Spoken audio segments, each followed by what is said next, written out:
Okay, all the good information that's on the Indiana State Department of Health website about COVID and how to look for it.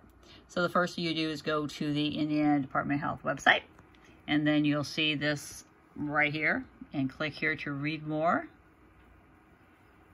And then that comes up with all kinds of good information at the top. But the main part is down here, where you will see the daily data. It has the new positive cases, new deaths, total deaths, new tests, total tested. I do want to bring your attention to the little asterisks wherever you see them, because that usually, in this case, says that the number of testing does not reflects what the Indiana State Department of Health gets, and those reports in the State Department of Health numbers should not be characterized as comprehensive, etc., etc. And I say that because every state, if you haven't noticed by now, does everything differently regarding this crisis and this pandemic, and including reporting. So every state gets to decide how they report things. Indiana has always reported the number of cases and the number of deaths. They've never broken it down by county or anything. And they started bringing it down by county only when the federal government said you had to. So then I started breaking down the testing by county only when the government said you needed to report where the tests were, positive tests were. So all labs are required to report positive tests, always. Indiana State Department of Health, for reasons unknown, has never required county departments or labs to report the number of tests that they do. I'm sure they have their reasons, but they've never done that. And people have argued with me about that since the very beginning, when I would, sign into his updates, and I would ask the questions, and I would try to get reporters to ask the questions. And, they would say, why can't you see what's there? And it's like, and I would screenshot the little, thing that said, this is not a comprehensive list. And then it became, well, why do you think we're hiding things? Why, why would they be doing that? And it's like, oh my God, we just need to be clear. Because to say that we are doing X amount of tests in Indiana when we are not doing X amount of tests is not a good thing for a couple of reasons. Number one, we could be under testing, and some states are under testing, and Indiana's, I think, 15th from the bottom or something. A lot of reasons for that. But the other thing is, if we are indeed doing more tests, that is a good thing. Doing more tests would hopefully calm people, would hopefully show people that, yes, we really do care. And more tests would show what we know about the virus is that more people do recover and more people are asymptomatic. However, that remains to be seen, because they still are not testing us. They're not telling exactly how many tests they do. They're supposed to, since April 6th, they're supposed to test, labs are supposed to tell you all positives and all negatives. But if that was the case, after April 6th, we would have seen a huge jump in the number of tests, and we haven't. Anyhow, hi Addison. So you get to the map, and it will show you the positive cases, the deaths, and the totals. And so then it will show you the whole state. And then if you go over here, they'll break it down by days. And then if you go down here, it will break it down demographically. So you can see, like white people are 85% of the population, and they're less than half of the cases. And then when you go to over here by, you switch, then you can switch that also then to deaths. You can switch that to deaths, and then you can see the statewide demographics for death, the ages, and predominantly 45% are over the age of 80. Again, over here, you can see the deaths, and you can do it either percentage, or you can do it number. So you can do it percentage-wise or number. And when you look at that, you can see, where's my little toggle? I can't find my toggle to make it go the other way. But anyhow, yeah, I'll be a good teacher. So when you go this way, you can see that, according to death, African Americans are 9% of the population, but they're 17% of the deaths. There we go. I think this is what I want to do. I don't know. I don't want to see percents. Now see, it's a learning experience. So how can I not see percents? I could ask Barb the bot, but I'm like what they say is a male trait. I don't like to ask for help, so I ain't going to ask that bot nothing. So where would I see numbers instead of percentages? Dog rabbits. Dog rabbits. Oh well. We'll get back to that. I'm not going to ask Barb the bot. I'm not going to ask Barb the bot. Refresh. Maybe that'll do it.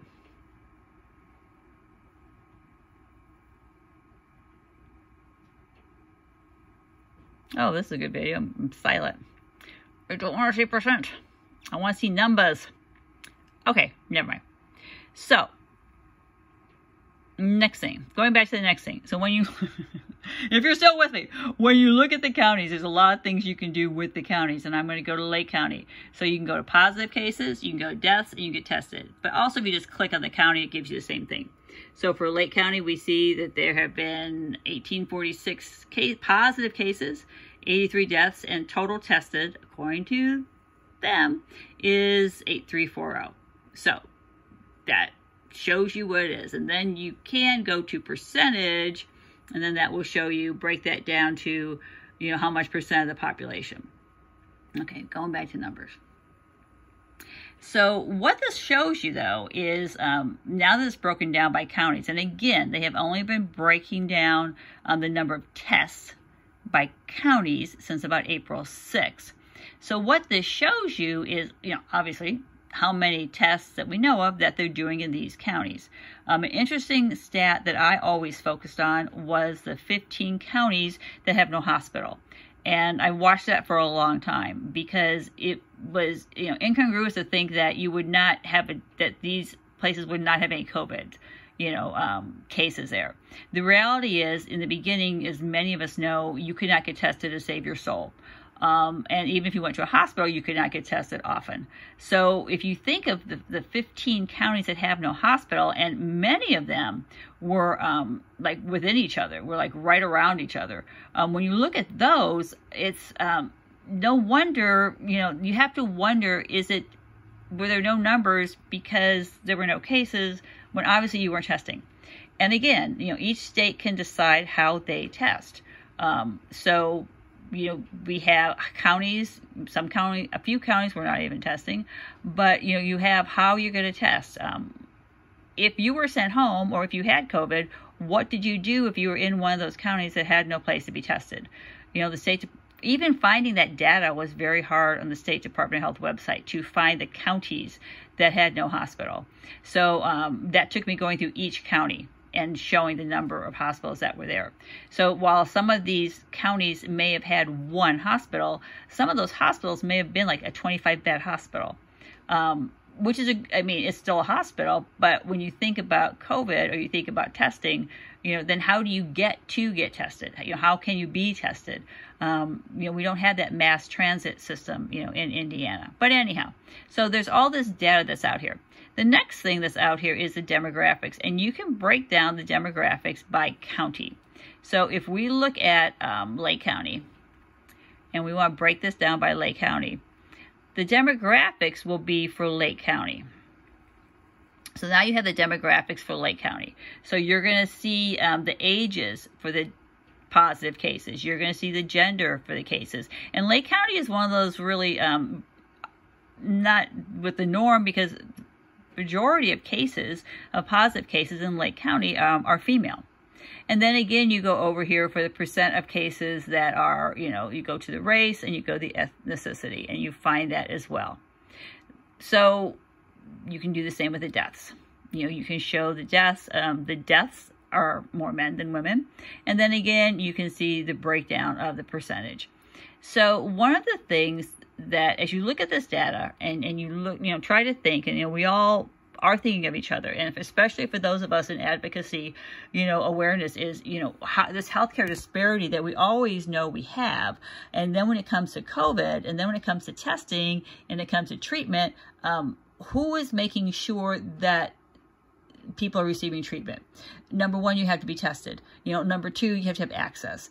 And so I think when you look at this data, just to, you know, be careful of this data, and to be mindful of, you know, what it's saying and what's not saying. For the umpteenth time, we don't know how many tests are being done according to Marie, despite what they're saying, and their asterisk.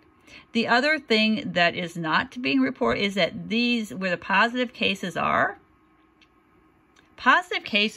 reported by your county of residence, not where you do your business, not where you do socializing when you used to socialize. There's really no exact way to do a test. There's no perfect way. Epidemiologists have always, you know, when you get to a county or to a state, that is so misleading. Whereas, you know, when we look at, obviously, when you look at, you know, another country, it's not broken down that, you know, it's not broken down to that minutia.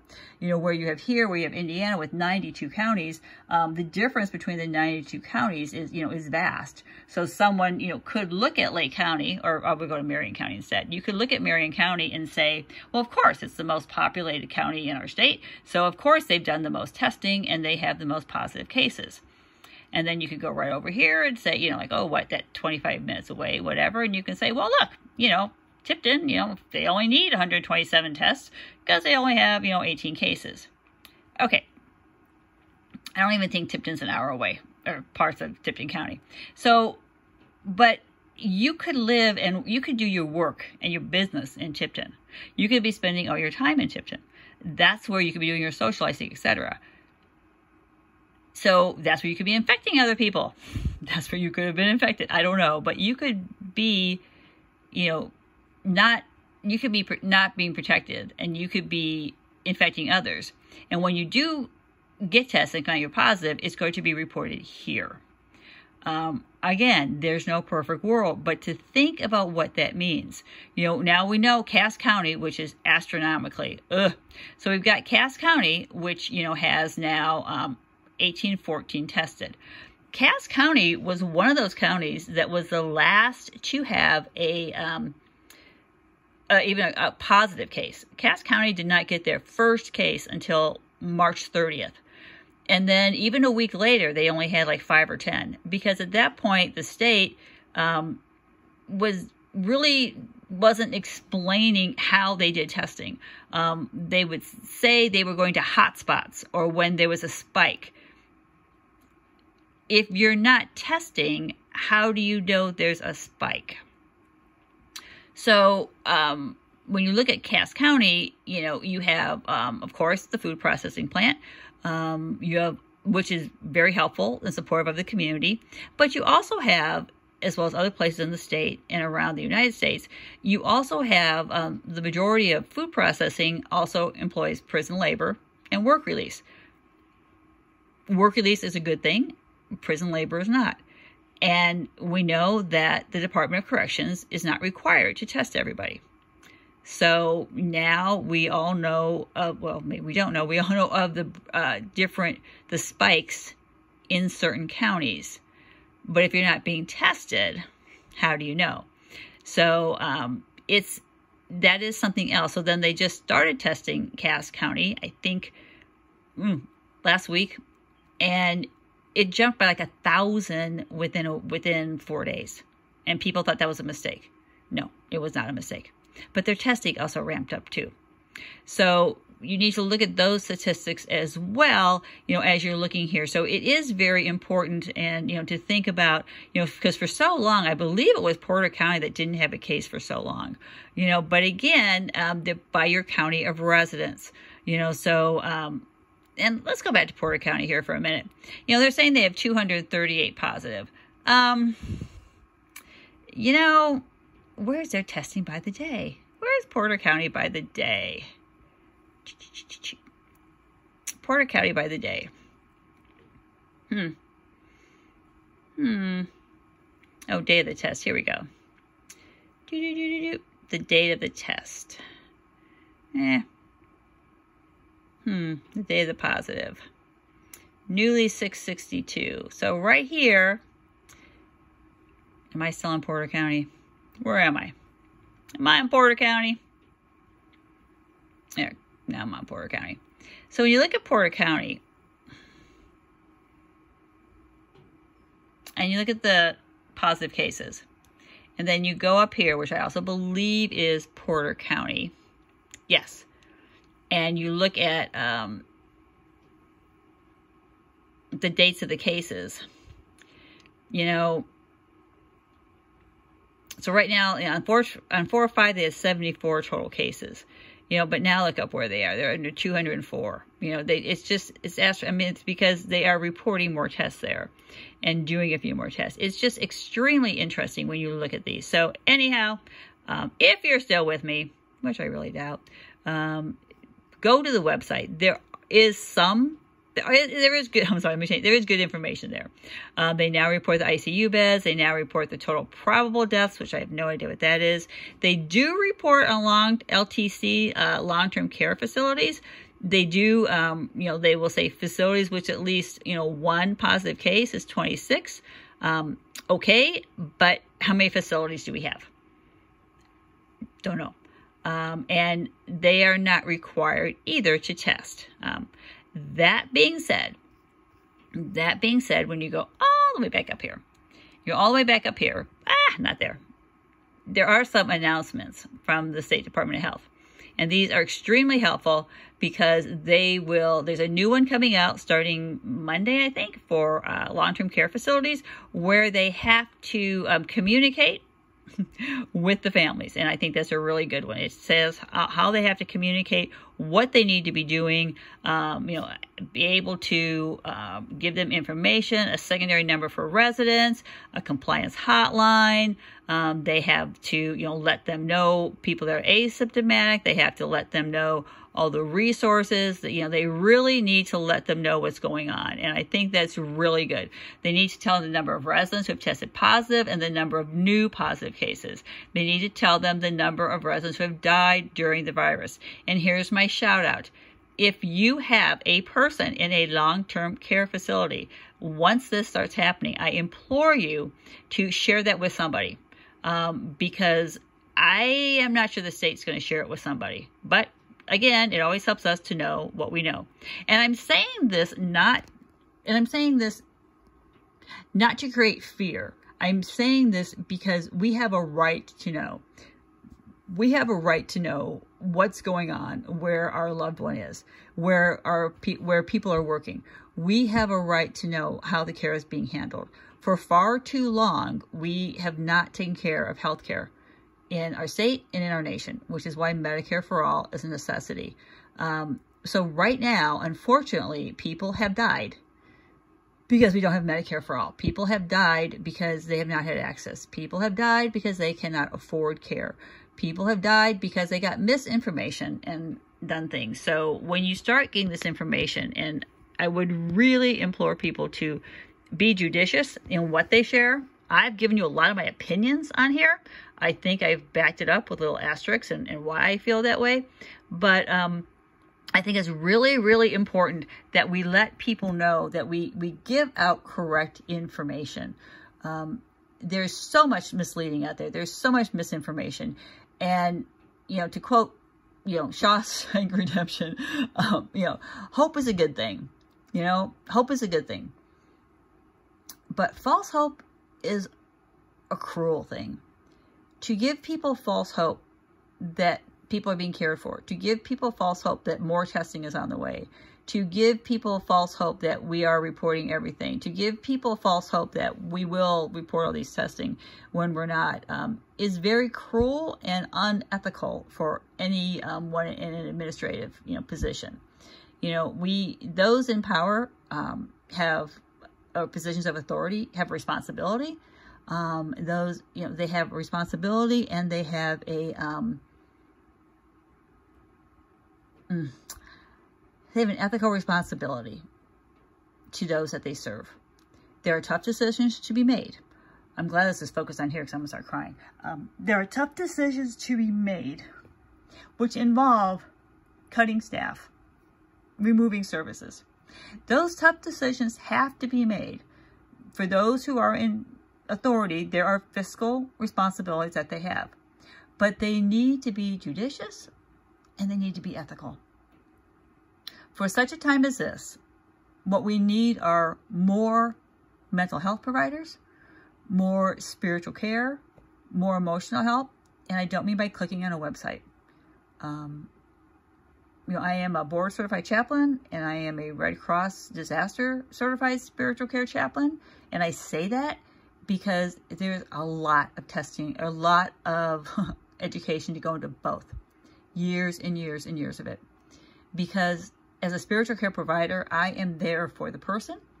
I am there for what your value is, what your faith is. I am there to be there for you.